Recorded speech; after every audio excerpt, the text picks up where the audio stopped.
Virginia, 1852. A wealthy plantation master lies on his deathbed, surrounded by his 7 beloved children. Their faces form a circle around him. 7 pairs of identical green eyes, 7 cleft chins, 7 striking profiles that mirror each other with uncanny precision. Robert Thornton gazes at them with fading pride, believing he sees his own legacy reflected back.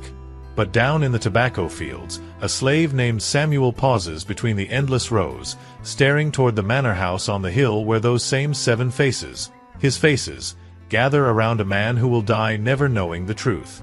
What Robert Thornton didn't know would change everything his family believed about themselves for the next 150 years. And the way this secret finally came to light will shock you more than the secret itself. This is not a story about scandal.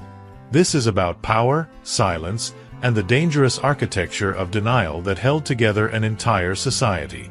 What you're about to hear actually happened on plantations across the American South, where the law itself made such secrets both possible and invisible. Make sure you're subscribed with notifications on, because the moment those 7 children realize the truth about their father, everything you think you know about American history gets turned upside down. The Thornton plantation stretched across 3,000 acres of Virginia's Tidewater region in 1852. Robert Thornton had inherited this empire in 1829, along with 147 human beings recorded in ledgers as property, their lives reduced to dollar amounts and estimated productive years. Among them was Samuel, purchased at 19 and immediately sent to the field gangs where tobacco profits were extracted through brutal labor. He worked from sunrise until stars appeared, his hands permanently stained brown from tobacco leaves, his back bent over endless rows. But Samuel was different in ways that should have raised questions. He stood 6 feet tall with lean muscle and features unusual for the region. Vivid green eyes that seemed to burn with intelligence, and a distinctive cleft chin like a thumbprint pressed into bone. His high, sharp cheekbones created a profile that white visitors occasionally remarked upon, though always carefully, always indirectly. Robert Thornton spent months at a time in Richmond managing tobacco investments. His absences were constant, predictable, and long enough for other patterns to establish themselves back at the plantation. The fields where Samuel worked lay within sight of the manor house, separated by half a mile of gradual slope. Catherine Thornton, left alone for months at a stretch, walked those fields more often than anyone recorded. And then the children started arriving. The first child, Thomas, came in 1833, exactly 9 months after Robert's longest absence. Samuel knew the truth from the beginning, a truth he would carry in absolute silence for the rest of his life. As Thomas grew past age 3, the evidence became undeniable. His eyes shifted to that same distinctive green. The cleft appeared in his chin. His build developed lean and tall, matching Samuel's exactly. Samuel watched his first child grow, unable to acknowledge him, understanding that even hinting at the truth would mean his immediate death. 6 more children followed: Catherine in 1835, Robert Jr. in 1837, Elizabeth in 1839, Henry in 1842, James in 1845, and Margaret in 1847. 7 times Samuel felt the weight of unacknowledged fatherhood. 7 faces that carried his features while calling another man their father. Each child bearing identical markers: those piercing green eyes, those distinctive cleft chins, those sharp profiles. Samuel watched every single one grow up knowing they were his while the law declared them property he would eventually be owned by. The knowledge became a kind of torture that had no name. He worked the fields and saw them playing near the manor house.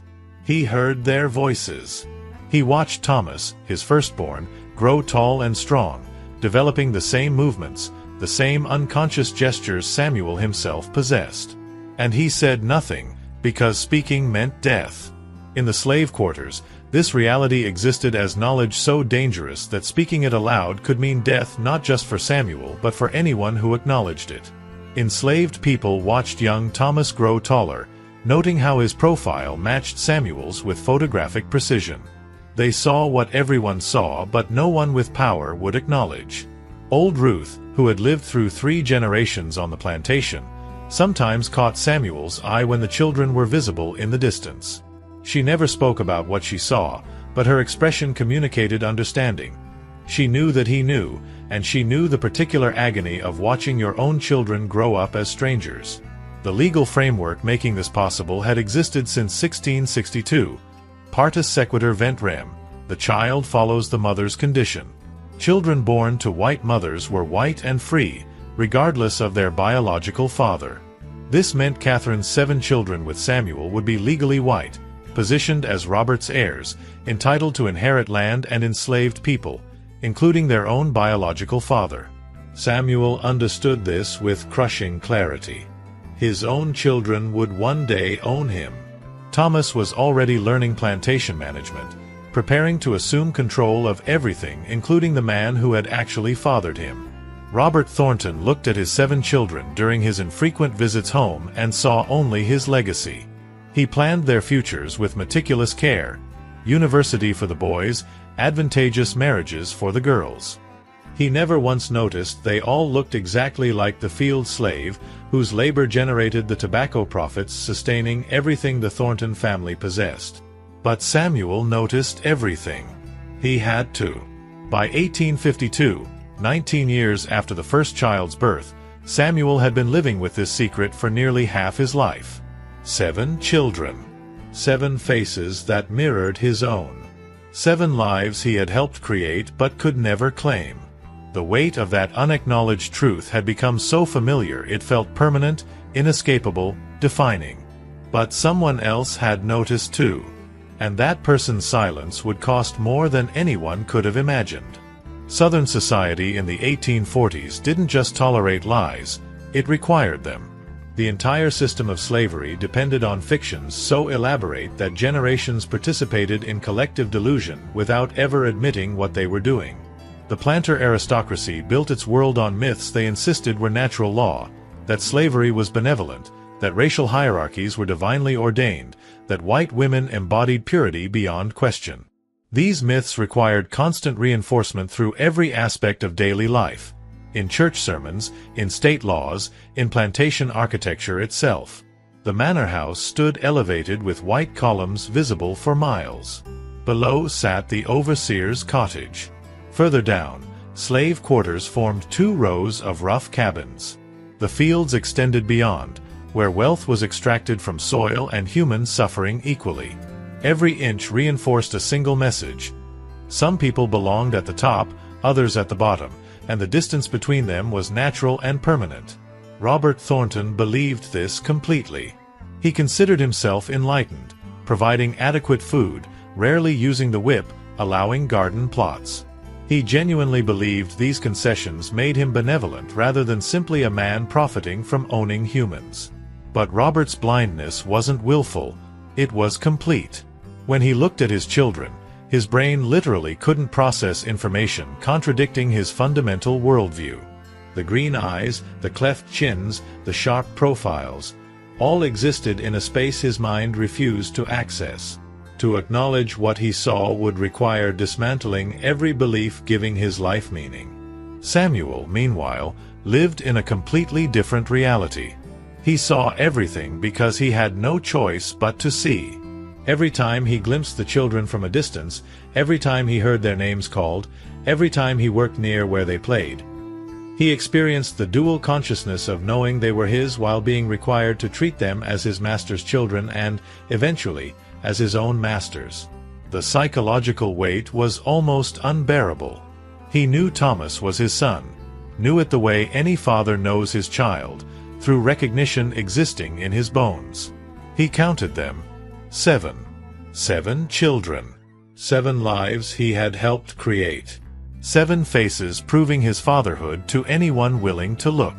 But he also knew with absolute certainty that acknowledging this in any way would mean immediate death. Not quick death.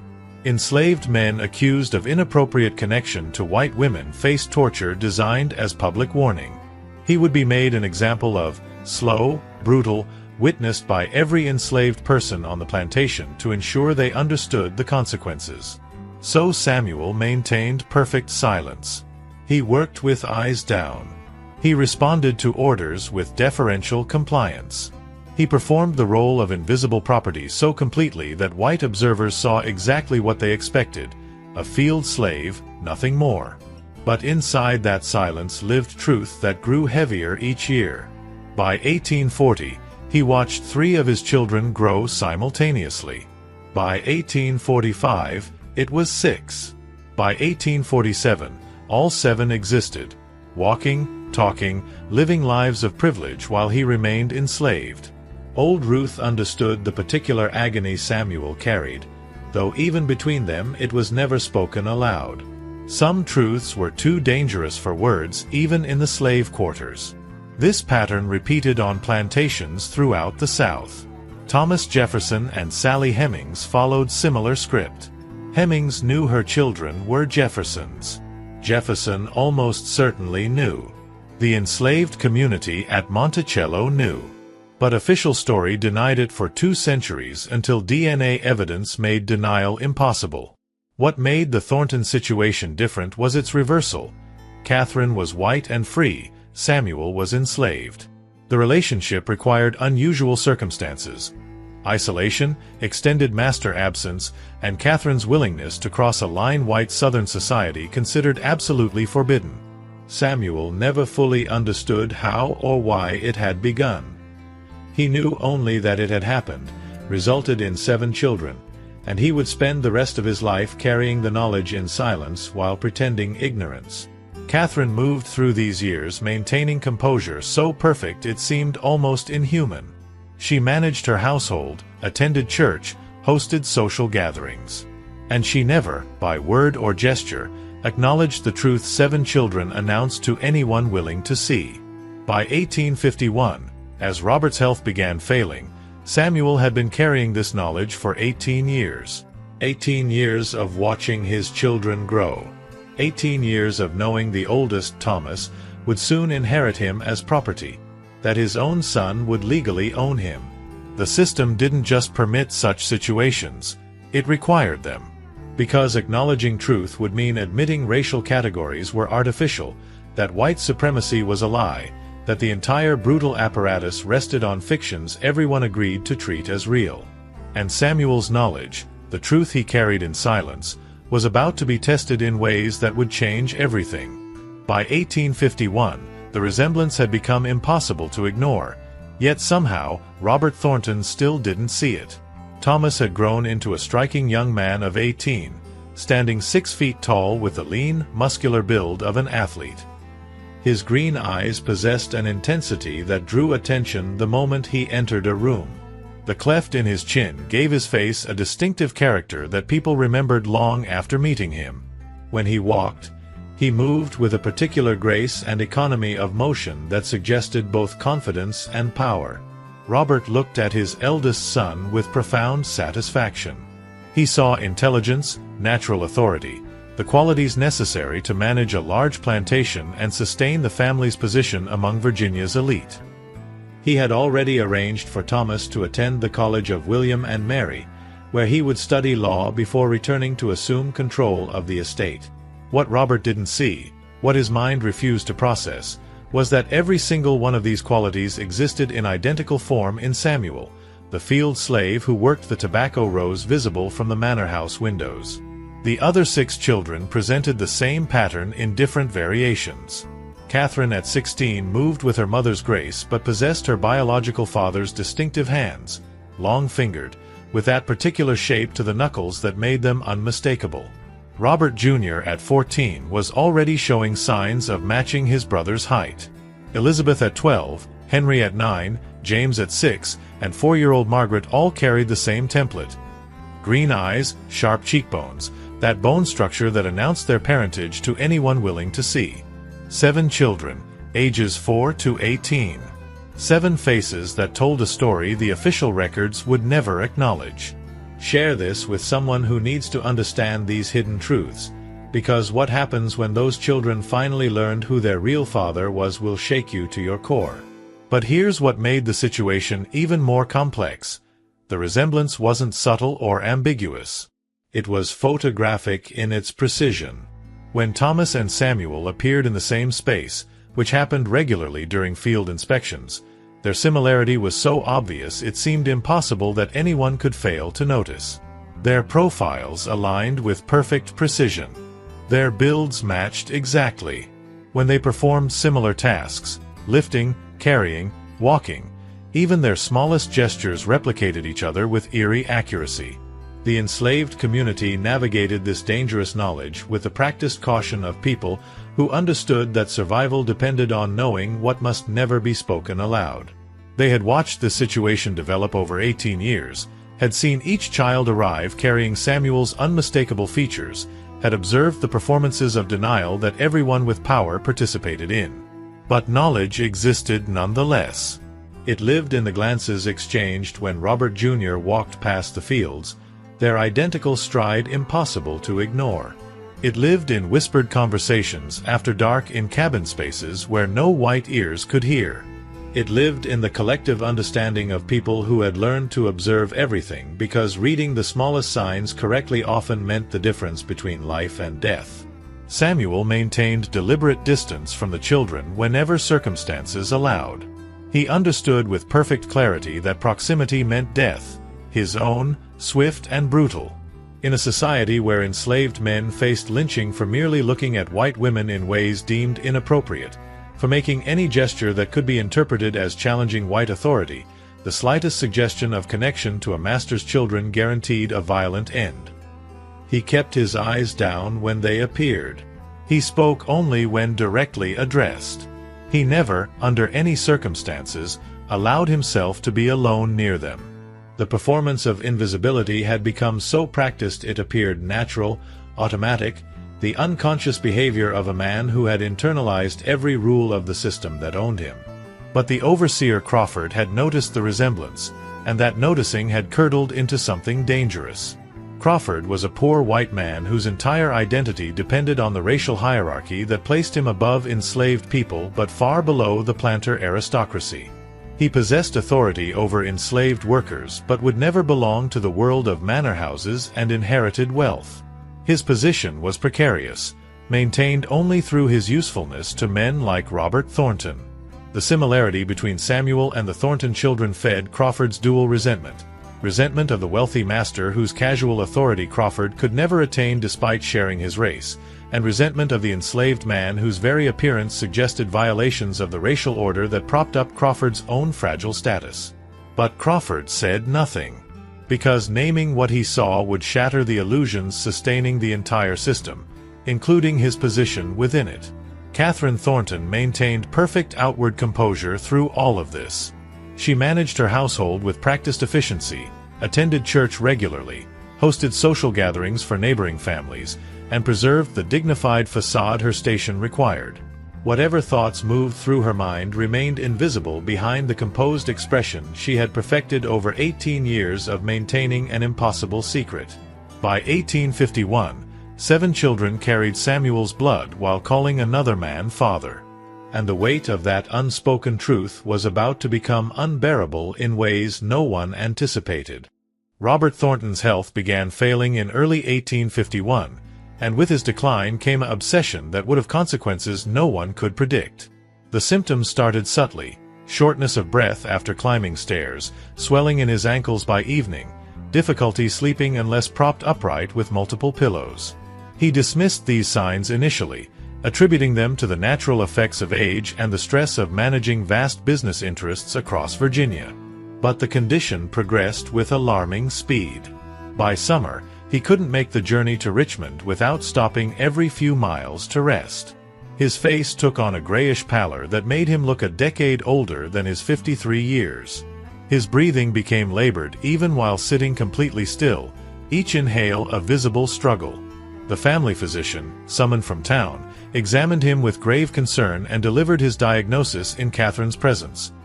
Dropsy, what modern medicine would recognize as congestive heart failure. He gave Robert months at most, possibly only weeks. The plantation adjusted to accommodate the dying master's diminishing capacity. Business associates began coming to the house rather than expecting Robert to travel. The overseer Crawford assumed more direct management of field operations and crop decisions. Catherine's role expanded from purely household supervision to include decisions about agricultural timing, equipment purchases, and labor allocation that Robert could no longer handle. But as Robert's physical capacity diminished, his preoccupation with legacy intensified into something approaching mania. He spent hours each day in his study, revising his will with obsessive precision.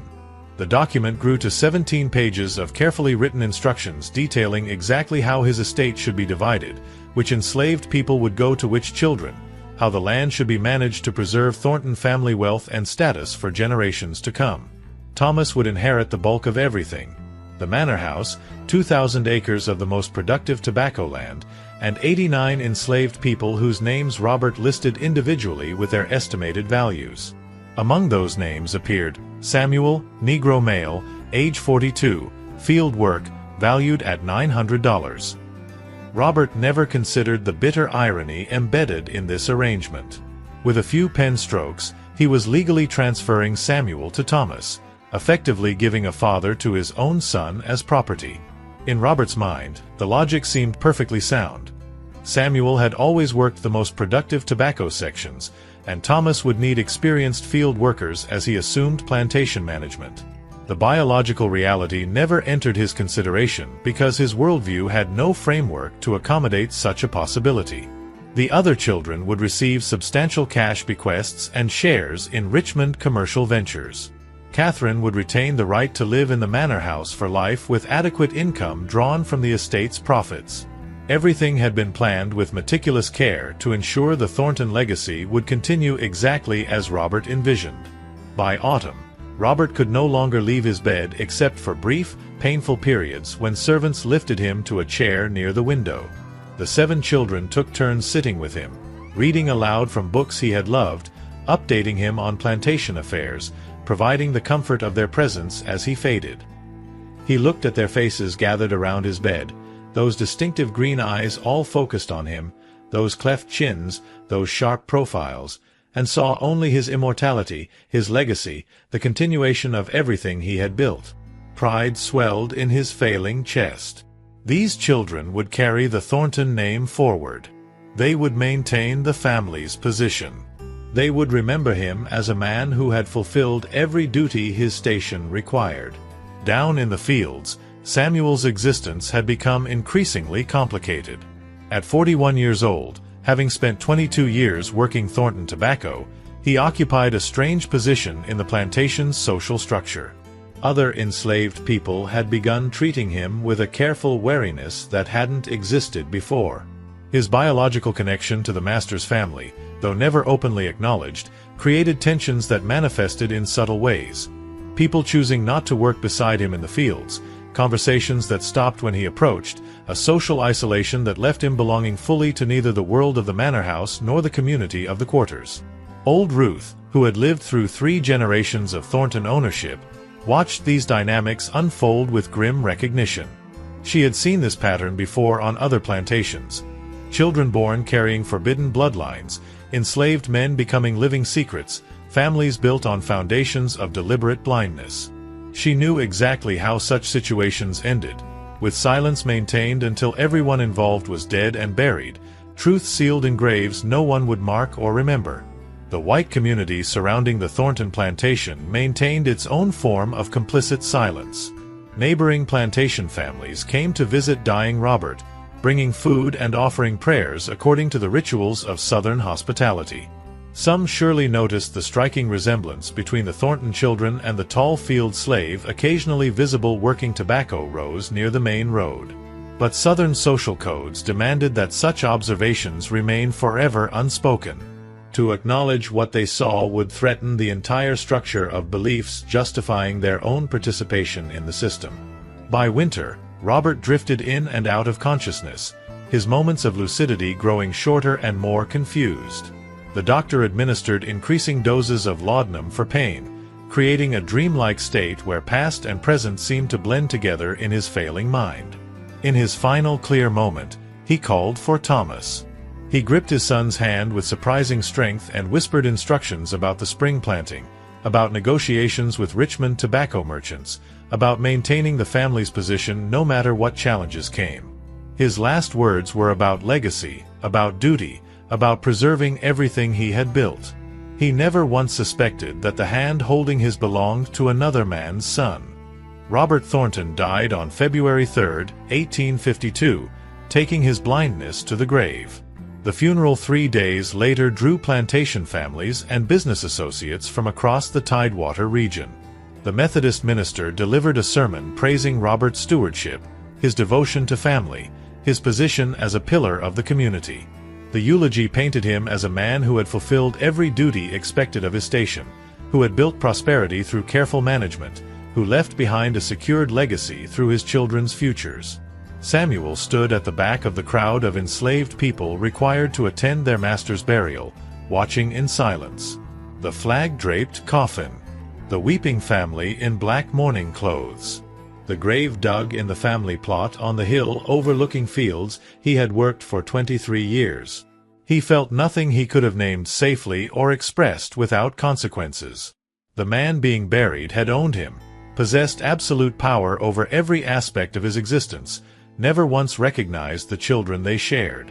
But what happened next would change everything. The lawyer arrived from Richmond the day after the funeral to read the will. The family gathered in Robert's study, Catherine in widow's black, Thomas standing tall in his new role as family head, the other children arranged by age on chairs and settees. The room smelled of old tobacco and leather-bound books. Light filtered through windows overlooking the fields where Samuel worked. The lawyer's voice droned through 17 pages of careful legal language distributing property, land, investments, and human beings among the heirs. The children listened with varying degrees of attention, some already knowing roughly what to expect, others hearing for the first time exactly what their futures would hold. Then came the section listing the enslaved people Thomas would inherit. The lawyer read 89 names, each followed by age, type of work performed, and estimated monetary value. 43rd on that list, Samuel, Negro male, age 42, field work, valued at $900. In that moment, with those words spoken aloud in legal language that made them official and binding, Thomas became the legal master of his own biological father. The lawyer continued reading, unaware of what he had just created. The other children would receive substantial cash bequests, amounts ranging from $5,000 to $12,000, small fortunes by the standards of the time. They would also receive shares in Richmond commercial ventures that generated steady income. Catherine would retain rights to live in the manor house for life with $3,000 annually drawn from the estate. Everything had been structured to preserve Thornton family wealth and status for generations. Everything had been planned with meticulous care. And at the center of it all sat a relationship the law recognized while biology screamed the opposite truth. Within a week, Thomas assumed full legal control of the plantation. At 18 years old, he became master of 147 human beings, owner of 3,000 acres, manager of agricultural operations that generated tens of thousands of dollars annually in profit. The responsibility showed immediately in how he carried himself, a new gravity in his bearing, a heightened awareness that every decision now fell solely to him. His first directive involved reassigning work responsibilities to maximize efficiency during the approaching spring planting season. Samuel received new instructions. He would continue working the prime tobacco sections but would also assist with training younger field workers in proper cultivation techniques. This meant more interaction between Thomas and Samuel, more opportunities for their resemblance to become visible to anyone observing them together. Hit that like button right now, because what happened when Thomas gave his first order to Samuel will haunt you. Catherine Thornton withdrew into the prescribed role of the widow. She wore black mourning clothes exclusively, limited her social interactions to church services and necessary household management, spent hours in the parlor with needlework or devotional reading. To the outside world, she perfectly embodied the grieving wife devoted to her husband's memory. Whatever she actually felt about Robert's death, about her son becoming legal master of his own father, about the strange life she had lived for 19 years, none of this appeared in her carefully controlled exterior. The enslaved community watched these transitions with the practiced assessment of people who understood that changes in power meant uncertainty and danger. A new master, especially a young and untested one, could mean harsher conditions, sudden policy changes, increased surveillance and discipline. They would need to learn Thomas's temperament quickly, identify his triggers, understand the boundaries of his authority and how he chose to exercise it. For Samuel, the situation carried layers of complexity that had no precedent in his experience. Thomas was now his legal master with absolute power over his life. Power to order his work, control his movements, punish any perceived disobedience, even sell him away from the only place he had known for over 2 decades. The law granted Thomas all these powers without any recognition whatsoever of their biological connection. Nothing in this relationship could ever be acknowledged openly. Law defined Samuel as property. Biology defined him as father. The contradiction would have to exist in silence, just as the resemblance had existed in silence for 18 years. Old Ruth, watching from her cabin door as the plantation adjusted to its new order, shook her head with the grim understanding of someone who had seen generations of such arrangements. Masters died. Inheritances transferred human beings from one generation to the next like furniture or livestock. The Thornton situation added bitter layers of irony, but the fundamental truth remained unchanged. Slavery reduced people to property regardless of blood ties, genetic connections, or any other relationship that might have mattered in a world governed by different principles. Spring planting proceeded on schedule. Thomas proved himself a capable manager, implementing his father's plans while beginning to develop his own approaches. Samuel continued his assigned tasks in the tobacco fields, performing the countless physical labors that sustained the plantation's operations. When they encountered each other during work, Thomas inspecting rows, Samuel planting or topping or harvesting. Thomas addressed Samuel with the detached authority expected of a master speaking to enslaved property. Samuel responded with a deferential "yes, sir," and downcast eyes required of enslaved people addressing white authority. The performance continued seamlessly, neither man acknowledging the biological reality visible in their identical features. But that silence was creating pressure that would eventually have to be released in ways no one could predict. The years following Robert's death settled into patterns that looked ordinary on the surface while concealing contradictions that grew more dangerous with each passing season. Thomas managed the plantation with increasing confidence and skill, making decisions about crops, equipment, and labor that demonstrated natural aptitude for the work. The estate continued generating substantial tobacco and cotton profits, some years exceeding even Robert's best results. The Thornton family's position among Virginia's planter elite remained secure and even strengthened under the young master's management. Samuel, now in his mid-40s, continued performing the same brutal field labor he had done for over 2 decades. His body showed slavery's cumulative toll in ways that would only worsen with time. His hands, gnarled from years of handling tobacco leaves and rough tools, moved more stiffly each morning. Joint pain intensified with each winter, settling into his knees and lower back with an ache that never fully disappeared. The persistent stiffness from decades of bending over crops had become his constant companion. But the resemblance between Samuel and the Thornton children had grown even more pronounced as they all aged toward their physical prime. Thomas at 20 looked exactly like Samuel had at the same age. Identical height, identical build, identical features down to the smallest details. When they worked in proximity in the fields, which happened regularly during Thomas's inspection rounds, the similarity seemed impossible for anyone to miss. Their profiles aligned with photographic precision. Their builds matched exactly. Even the way they moved their hands while working replicated each other unconsciously. Yet the official narrative remained undisturbed, protected by social codes more powerful than physical evidence. Thomas was Robert Thornton's son and heir. Samuel was inherited property. These legal definitions held firm regardless of what biology screamed at anyone willing to look, protected by collective agreement that maintaining the system mattered more than acknowledging obvious truth. Catherine at 16, Robert Jr. at 15, and the younger children all continued developing along the same unmistakable template. 7 faces telling one story to anyone with eyes. Official records telling a completely different story to anyone with power. The contradiction existed in plain sight, maintained through collective agreement not to see what stood directly in front of everyone. Historical evidence shows this exact pattern repeated on plantations across the American South with disturbing frequency. Modern DNA analysis has revealed thousands of cases where plantation family trees concealed biological realities that genetics later proved beyond any doubt. The carefully maintained genealogies of prominent families often bore no relationship whatsoever to actual bloodlines. Thomas Jefferson and Sally Hemings remained the most famous example, but DNA testing has revealed similar secrets in family after family. At Monticello, children who shared Jefferson's features lived as enslaved property on the same land where Jefferson's legitimate white daughters resided as free citizens entitled to inherit wealth.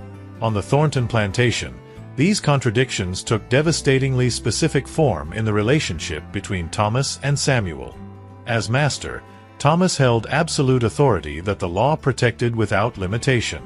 He could order Samuel's work, control his movements, punish any perceived disobedience with violence that no court would ever question, even sell him hundreds of miles away if he chose.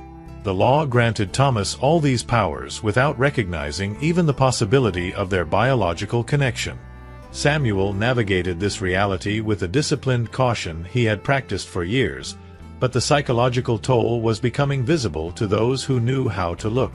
He performed his tasks efficiently and without complaint. He spoke only when directly addressed. He maintained the deferential posture that slavery required with such consistency it appeared natural, automatic, the unconscious behavior of a man who had internalized every rule. But taking orders from his own son, watching his own son exercise absolute authority over his life, living as property owned by his own child, this created a kind of psychological damage that had no name and no acknowledgement. The enslaved community understood perfectly, but their understanding existed only in spaces where power couldn't reach. They saw Thomas and Samuel working together in the fields, noted their identical profiles, observed how their gestures and mannerisms aligned down to the smallest unconscious movements. But speaking this truth openly meant danger for everyone involved, so the knowledge remained confined to whispered conversations in cabin privacy after dark. Crawford the overseer carried his own resentments about the situation, resentments that had curdled over years into something approaching hatred. He saw the resemblance during every field inspection. The evidence stood right in front of him daily, undeniable and obvious. Yet speaking truth would undermine the racial hierarchy that gave his own life whatever status and meaning it possessed, so he stayed silent while his anger grew. Catherine Thornton, the elder, had become increasingly reclusive following her husband's death. She rarely left the manor house, spending her days in needlework, devotional reading, and long periods simply sitting and staring out windows at the fields where Samuel still worked. To observers, she embodied the aging widow devoted to her husband's memory and focused on her children's futures. Her actual thoughts about the life she had lived, about her son now commanding his own father, remained sealed behind the practiced silence she had perfected over nearly 20 years. By 1855, 3 years after Robert's death, the plantation had fully adjusted to Thomas's management. Crop yields remained strong. Profits stayed steady. The family's social position continued undisturbed. To the surrounding white community, everything appeared exactly as it should. A young man successfully assuming his father's role, a family maintaining its legacy, an estate operating according to long-established patterns. Only the faces told the truth. 7 children aged 7 to 21, all carrying Samuel's features. Their biological father working tobacco fields down the hill, legally their property, commanded daily by his own son, existing in a relationship that law refused to recognize and society refused to acknowledge. And the weight of that unspoken truth was about to be tested by forces that would tear the entire system apart. By 1859, Samuel had turned 49, and the brutal mathematics of slavery were catching up with him. His body bore 30 years of accumulated damage from labor that would have broken most men years earlier. What had once been strength and endurance had weathered into something harder to name. a kind of grim persistence fueled more by habit than by any physical capacity he still possessed. His hands, gnarled and scarred from decades of handling tobacco leaves and rough tools, moved with increasing stiffness each morning. The joint pain that had once been seasonal now never fully left, settling into his knees, hips, and lower back with an ache that colored every movement. On southern plantations, enslaved people approaching 50 had typically passed their peak value in their owners' economic calculations. Slavery operated according to brutal mathematics that assessed human beings purely by their productive capacity. Men and women in their 20s and 30s commanded the highest prices at auction. Young enough to have many productive years remaining, old enough to have developed useful skills. But workers nearing 50 depreciated like equipment wearing out, their value declining steadily toward whatever they might fetch in a final sale. Samuel understood this calculus with perfect clarity. He had watched it play out with other aging field workers whose treatment shifted as their usefulness declined. Yet Samuel occupied a peculiar position that complicated these typical patterns. His 3 decades of experience in tobacco cultivation made him valuable for training younger workers. His reliability, never attempting escape, never openly resisting, always performing assigned tasks, created trust that most enslaved people could never earn because the system didn't permit it. And underneath everything, unacknowledged but somehow present, his biological connection to the family created a protection no one would ever name. Thomas never threatened to sell him, never subjected him to the harsher treatment some aging field workers experienced, never reassigned him to the kinds of marginal tasks that signaled an enslaved person's declining status. The unspoken resemblance functioned as a silent shield, protecting Samuel in ways that would have been impossible to explain but were nonetheless real. Thomas himself had grown into his role with an ease that surprised even his mother. At 25, he managed the estate's 3,000 acres and 147 enslaved people with the kind of natural authority that appeared effortless to observers. He had married 2 years earlier, a woman named Sarah from another prominent Virginia planting family, continuing the strategic alliances that consolidated wealth and power among the aristocracy. Sarah had given birth to their first child in 1858, a daughter they named Anne. When the baby opened her eyes, they were that same distinctive vivid green. As she grew past infancy, the hint of a cleft began forming in her chin. She represented the next generation of Thorntons, carrying forward bloodlines far more complex than the official genealogy would ever record. The irony would have been crushing if anyone had been able to acknowledge it. Thomas's daughter carried genetic markers from Samuel, making her Samuel's biological granddaughter. Yet in the eyes of law and society, Samuel was property that Thomas owned, with no family relationship to acknowledge or honor. Robert Jr., now 19, had followed Thomas to the College of William and Mary, where he studied law with the intention of entering politics. Catherine at 18 had married and moved to a neighboring plantation, beginning her own life as a plantation mistress. Elizabeth at 15 remained at home, preparing for her own eventual marriage through the education and social training expected of wealthy Southern girls. The younger children, Henry, James, and Margaret, continued their education under tutors hired to prepare them for futures of power and privilege. 7 children, now aged 12 to 25, all still carrying Samuel's unmistakable features as they moved into adulthood and positions of authority.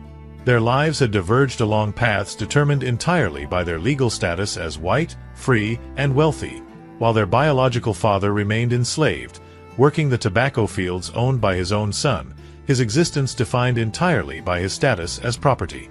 Catherine Thornton the elder, now 53, had become increasingly frail in ways that suggested her own time was limited.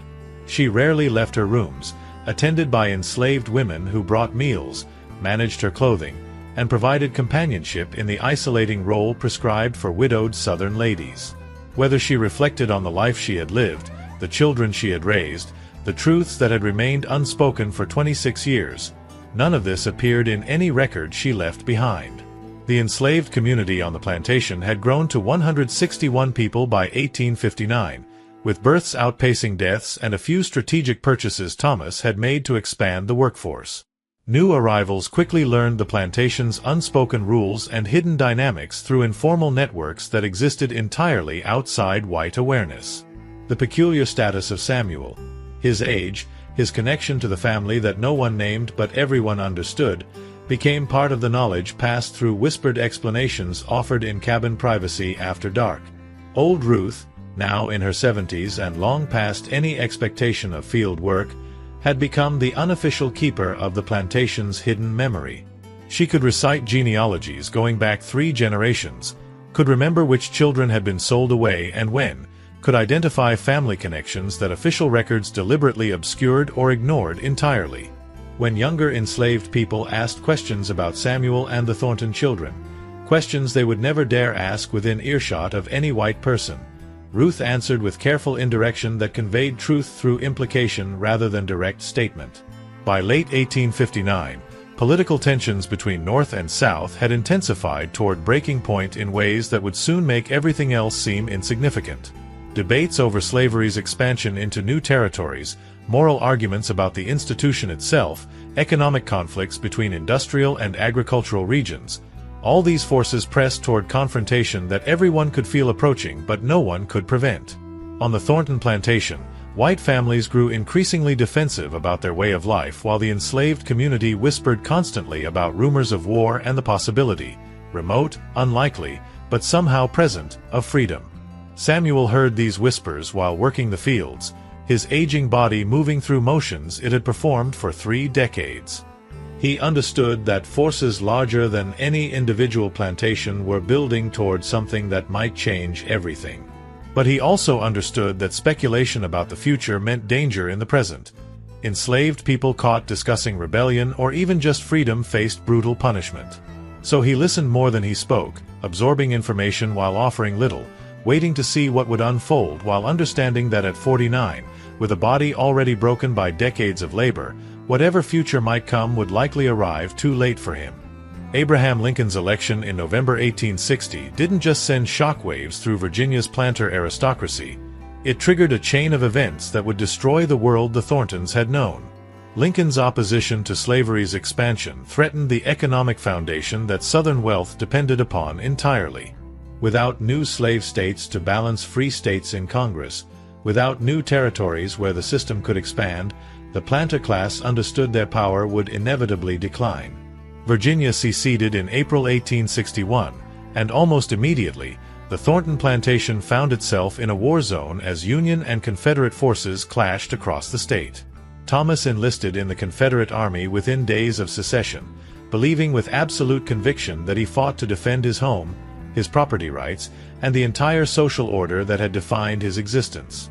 He left plantation management to the overseer Crawford and to his mother Catherine, now recovered enough to resume some household authority despite her age and frailty. Samuel, at 51, watched these developments with carefully concealed attention. War meant chaos. Chaos meant uncertainty. And uncertainty meant the rigid structures that had defined every moment of his life might be vulnerable in ways that had never been true before.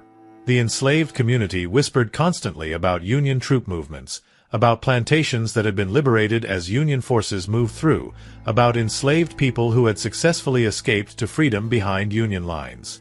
But leaving remained dangerous.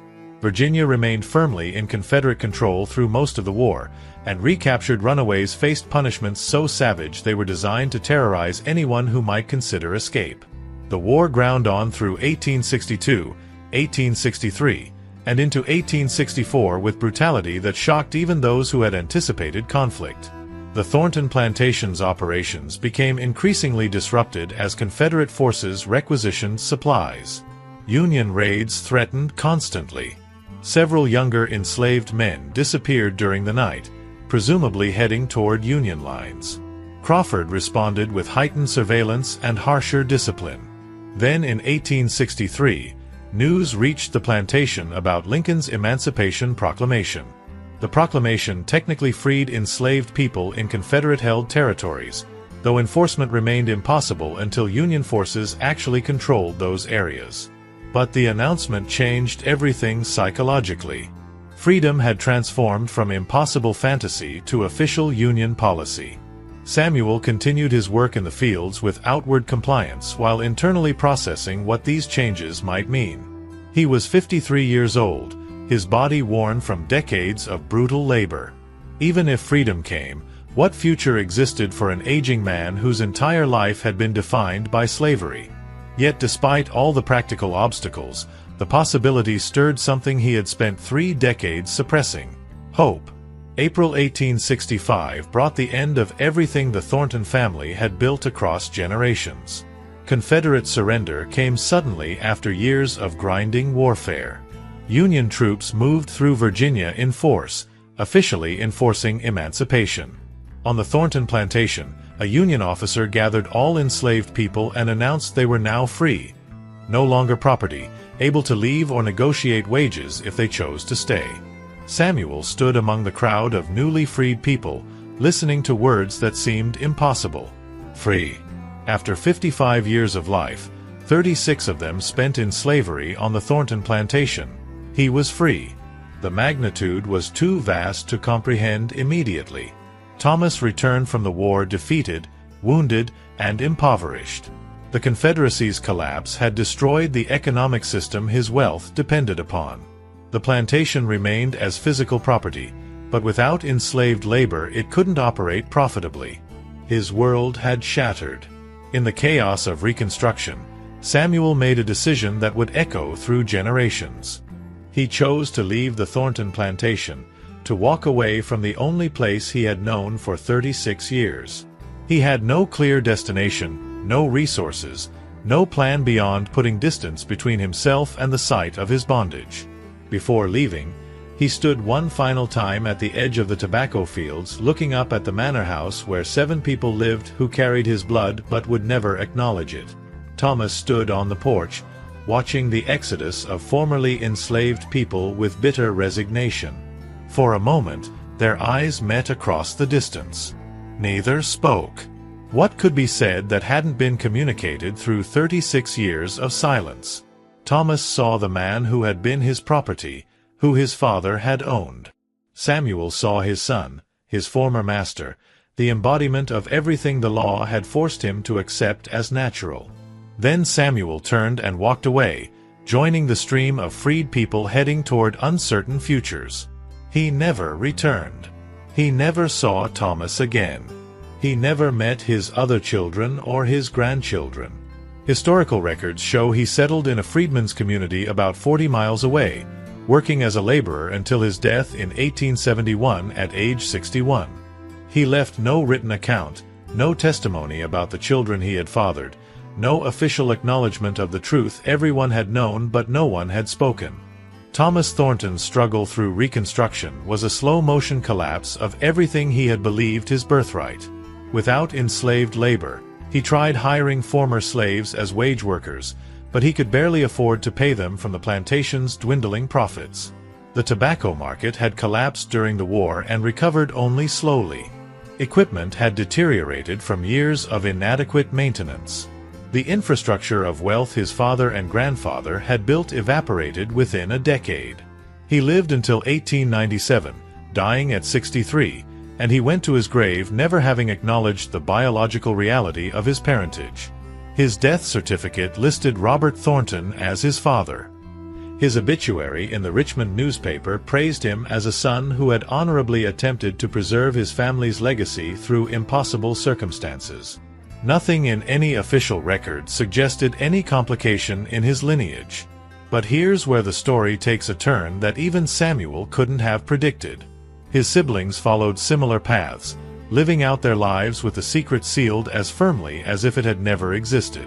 Catherine, Robert Jr., Elizabeth, Henry, James, and Margaret all married, had children of their own, and died with official genealogies that listed Robert Thornton as their father without qualification or doubt. The truth existed only in the faces they passed to their descendants. Those distinctive green eyes that appeared generation after generation.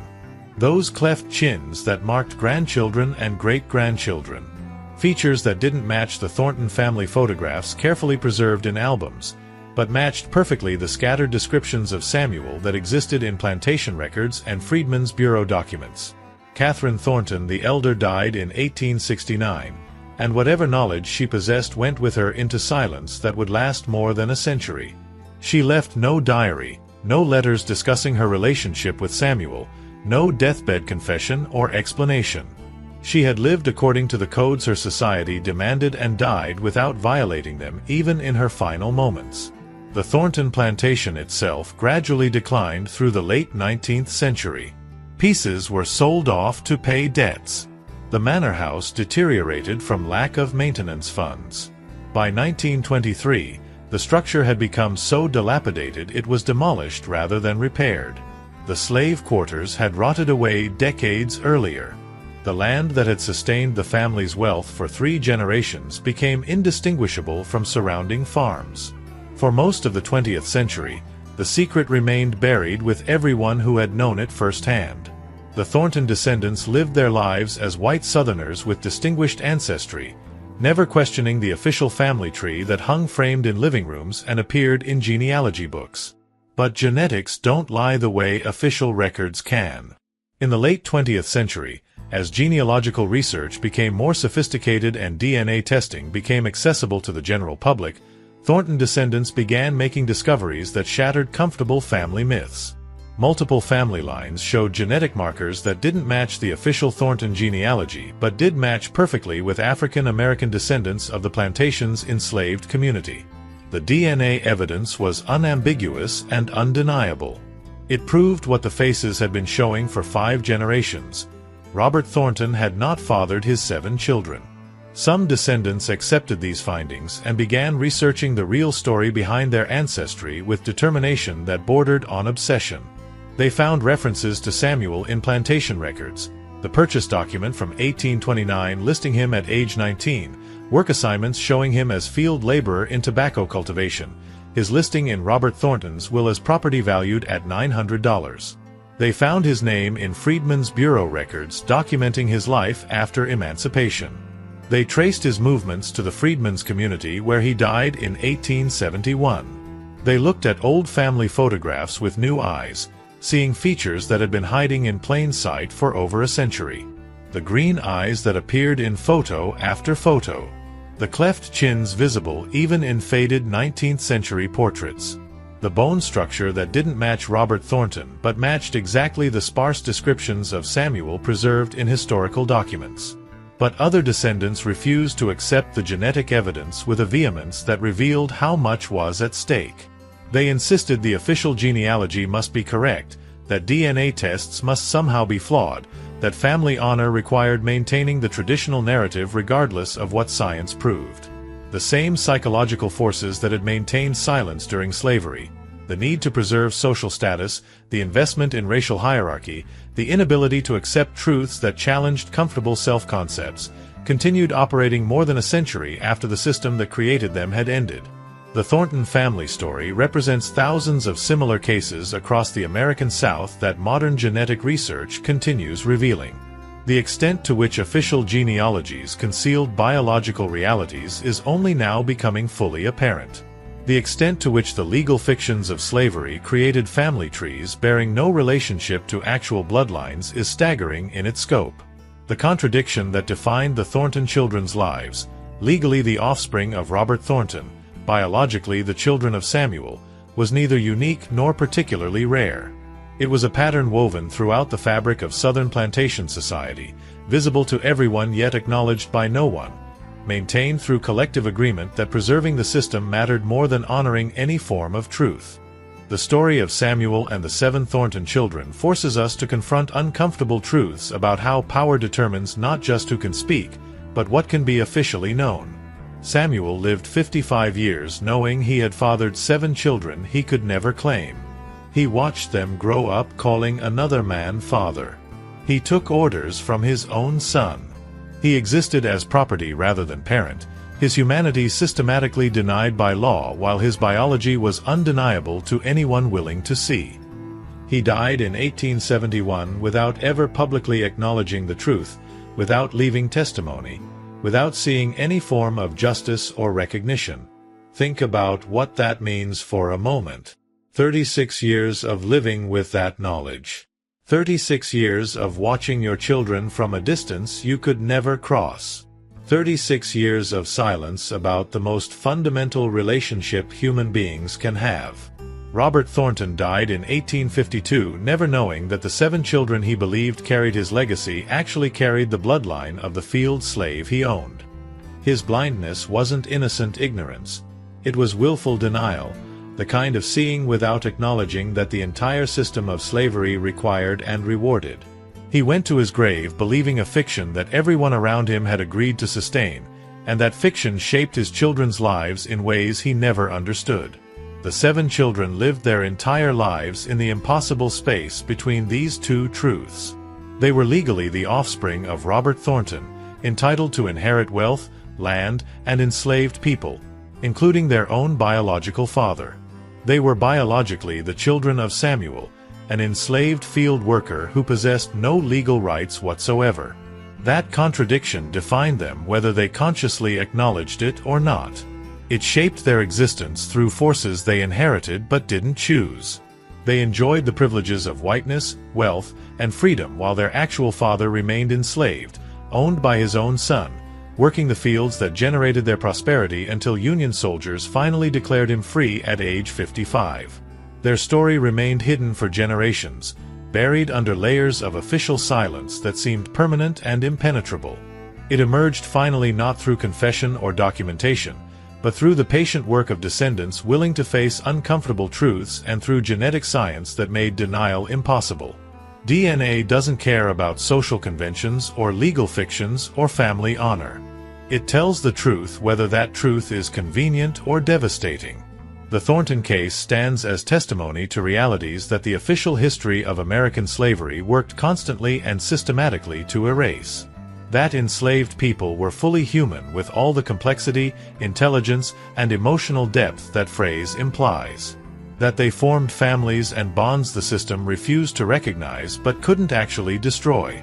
That their bloodlines ran through American genealogy far more extensively than carefully maintained records ever acknowledged. The legal fictions of slavery created family trees that bore no relationship to biological reality. Genealogies served power rather than truth, protecting the racial categories that justified the entire brutal system. Modern genetic research continues revealing how widespread these patterns were. Thousands of families across the South are discovering that their official genealogies concealed relationships genetics now proves existed. White families finding African American genetic markers that shatter their assumptions about racial purity. African American families finding connections to prominent white families who owned their ancestors and then systematically erased any record of biological relationships. Some embrace these discoveries as opportunities to understand true history, to honor ancestors whose stories were deliberately suppressed, to acknowledge the full complexity of American family trees that racism worked so hard to simplify. These descendants choose truth over comfortable fiction, connection over convenient distance. Others resist with a defensiveness that reveals how deeply the original lies still shape identity and self-understanding today. They cannot or will not accept what genetics proves because accepting it requires dismantling not just family myths but fundamental assumptions about who they are and where they came from. The faces told the truth all along. 7 children who looked nothing like Robert Thornton but exactly like Samuel, the field slave whose labor sustained their wealth and privilege for decades. Their green eyes, their cleft chins, their distinctive features announced their parentage to anyone willing to see. But for more than a century, no one with power was willing to see. Samuel's story represents millions of enslaved people whose lives were reduced to property records and account books, whose families were deliberately obscured, whose humanity was systematically denied through mechanisms designed specifically to erase them from history. Most left no written testimony. Most had their stories buried as thoroughly as the system could manage.